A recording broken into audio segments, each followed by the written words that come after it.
এবং এই উঠানের সাথে আমার একটা স্মৃতি আছে। এই উঠানে একটা বিয়ে হয়েছিল 2013 বা 14 দিকে। আমি তখন বিনোদ স্যারের কাছে প্রাইভেট পড়তে আসতাম।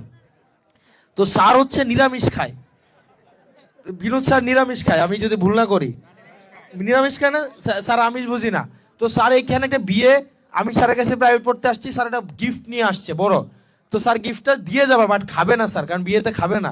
তাই আমি স্যারের বললাম, স্যার খাবেন না, এটা তো লস হবে, কারণ একটা গিফট দিবে এটা। তো স্যার বললো, তো কি করবো? আমি কি, স্যার আপনার পরিবর্তে আমি খাই। পরে পরে স্যার হচ্ছে আমারে এদিক দিয়ে এখানে প্যান্ডেল করছিল, আমাকে এখানে বসাই দিয়ে আমি খাইছি, স্যার গিফটটা দিছে, আমার খাওয়া শেষ হয়েছে, স্যার আবার বাসায় নিয়ে গেছে। আমরা সকালে স্যারের কাছে প্রাইভেট পড়তে যেতাম ফজরের পরে। এই ফজর ক্যাম্পেইন যে ব্যাপারটা, এটা এখন থেকে করতেছি ব্যাপারটা এমন না, আল্লাহ বহুত আগের থেকে এগুলো ট্রেনিং দেওয়াইছে। স্যার আমাদেরকে, ডাক্তার সাহেব আছে এখানে, আমাদের বন্ধু ব্যাটসম্যান ডাক্তার আলামিন, আমরা স্যার আমাদেরকে পড়াইতো ফজরের পরে। শীতকাল, কুয়াশা, অন্ধকার, আম্মা অর্ধেক পথ আগাই দিয়ে যাইতো, একদম স্যারের স্কুল গেটাই না দিয়ে যাইতো। ফজরের নামাজ শেষ, তারপর হচ্ছে স্যারের কাছে পড়তে যাইতাম। এই বাসাটায় ফায়াজরা থাকে, তাই না? এখন আছে কিনা আমি জানি না। আমি শেষবার যখন আসছিলাম তখন ফায়াজের আম্মার দৌড় খেয়ে গেছিলাম। আছে এখানে আন্টিরা? ফায়াজ আমার বন্ধু, আমার ব্যাচমেট। আমরা 14 সালে আমরা এসএসসি পাস করছি। আপনারা, আমি রাজনৈতিক বক্তব্য একটাও দিব না এখানে, একটাও না, কারণ এই এলাকাটার সাথে আমার রাজনীতির সম্পর্ক না। এই এলাকাটার সাথে আমার কেমন সম্পর্ক জাস্ট আমি আপনাদেরকে বলি। থানা গেট থেকে যখন আমরা ঢুকি তখন হচ্ছে একটা মার্কেট, মার্কেটের পরে হচ্ছে যে আগে কামাল ছাত্রাবাস ছিল, কামাল একটা কিন্ডার গার্ডেন আছে, কিন্ডার গার্ডেনের পরে তুষারদের বাড়িটা আছে, ওই যে শিরিনান্টিদের বাসা। এরপরে হচ্ছে লাল বিল্ডিং, লাল বিল্ডিং এর এই পাশে হচ্ছে ইসমাইল স্যার পড়াইতো, তাই না? এরপরে একটু পারে আইসা হচ্ছে মোড়ের মধ্যে একটা পুকুর, সদাগর সাহেবের বাড়ি। এরপরে হচ্ছে বিল্ডিংটা 2 তলার মধ্যে ওই যে আমাদের বন্ধু সুমনরা থাকতো। এরপরে মোড়ের মধ্যে আসলে হচ্ছে বিনোদ স্যারের বাসা। এরপরে আসলে হচ্ছে এটা হচ্ছে মির্জা আঙ্কেলের বাসা, মির্জার চাচার বাসা, মানে আমার বন্ধু মির্জা সাইকেলের চাচার বাসা। এটা হচ্ছে ফায়েজদের বাসা, এটা হচ্ছে বিকাশদার দোকান।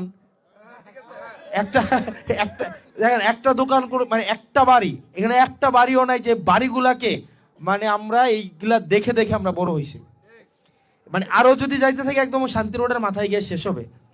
আমরা স্কুলটা পালাইতে এদিক দিয়ে আসতাম, আবার এদিক দিয়ে স্কুলে যাওয়ার সময় আবার এদিক দিয়ে যাইতাম।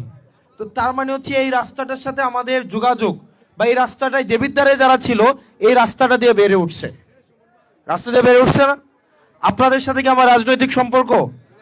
আমার মনে হয় এই প্রথম আপনাদের কাছে হয়তো এটা ফিল হয়, একটা অরাজনৈতিক ছেলে এবার এমপি ইলেকশন করতেছে, যে এই রাস্তা দিয়ে তার শৈশব কাটাইছে, যার রাস্তা দিয়ে এই কৈশোর কাটাইছে, এবং এই রাস্তার সাথে এই শান্তি রোডের সাথে যার একটা আন্তরিকতার সম্পর্ক, হৃদ্যতার সম্পর্ক, তাই না?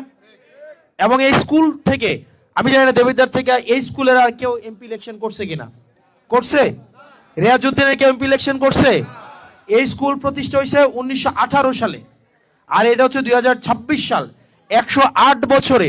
আমারে অনেকে মাঝে মাঝে কইতো যে মুজাফর সাহেব করছিল, তাই না? আচ্ছা, আমাকে মাঝে মাঝে অনেকে বলতো যে 500 ভোট পাবো না।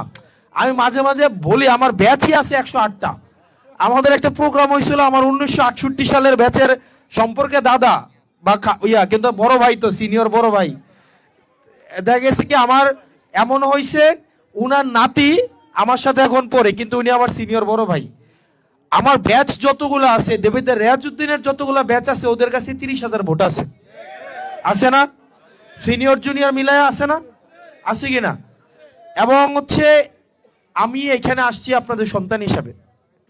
তো এই উঠান, এই বাড়ি, দীপুরা আছে, তারপরে পিন্টু আছে আমার বন্ধু এখানে, পার্থ, কিশোর, এরা এই বাড়ির আত্মীয় স্বজন, এই টাইপের কিছু একটা, তাই না? তো আপনাদের সাথে আসলে আমি রাজনৈতিক কোনো পরিচয় আসতে চাই না, আমি আপনাদের সন্তান হিসাবে আসছি। ফায়েজার আম্মার কাছে ফায়েজ যেমন একটা সন্তান, ঠিক এমন আমি একটা সন্তান। ঠিক একইভাবে এখানে যারা আছেন প্রত্যেকটা গার্ডিয়ান, আপনারা আমাদের বয়সী ছেলেদেরকে আপনারা যেভাবে দেখেন, আমি কোনো রাজনৈতিক দলের হিসাবে আপনার কাছে আসি নাই, আপনি আমাকে সন্তান হিসাবে ট্রিট করেন। দেখেন, আমার স্যার আমার জন্য কথা বলছে এখানে, এটা আমার থেকে সবচেয়ে বড় পাওয়া, এর থেকে বড় পাওয়ার কিছুই নাই। মানে স্যার ছাত্রের জন্য নির্বাচনে ভোট চাইতেছে, আমি আর কি, মানে ভোটের পাশ ফেল পরের বিষয়, এটাই তো আমার জন্য জয়। মানে আমার স্যার আমার জন্য আইসা, যেই স্যার মানে পিটায়া জ্বর উড়াই ফেলতো,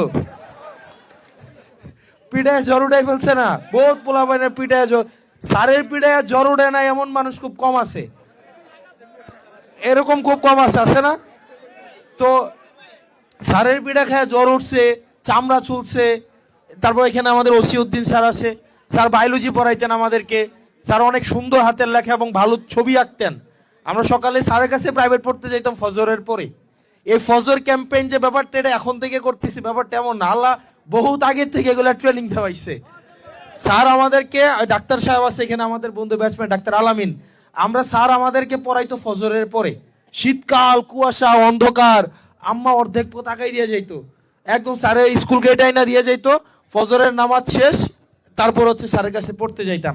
এখানের ফেস দেখে দেখে আমি মানুষ চিনি, এখানের রাজনীতি কে কোন দল করছে আমি জানি না, কিন্তু ফেস দেখে দেখে আমি সবাইকে চিনি। কারণ ভাই আমি 2003 সাল থেকে এই রাস্তা দিয়ে হাঁটাচলা করি, 3, 4, 5, 6, একটা মানে আমার হয়তো এখানে আল্লাহ আমার সম্পদ দেয় নাই, এখানে হয়তো আল্লাহ আমার নিজের বাড়ি বানায় নাই, কিন্তু ব্যাপারটা এমন হয়ে গেছে, এইটাই আমার নিজের ঘরের মতো এখন হয়ে গেছে।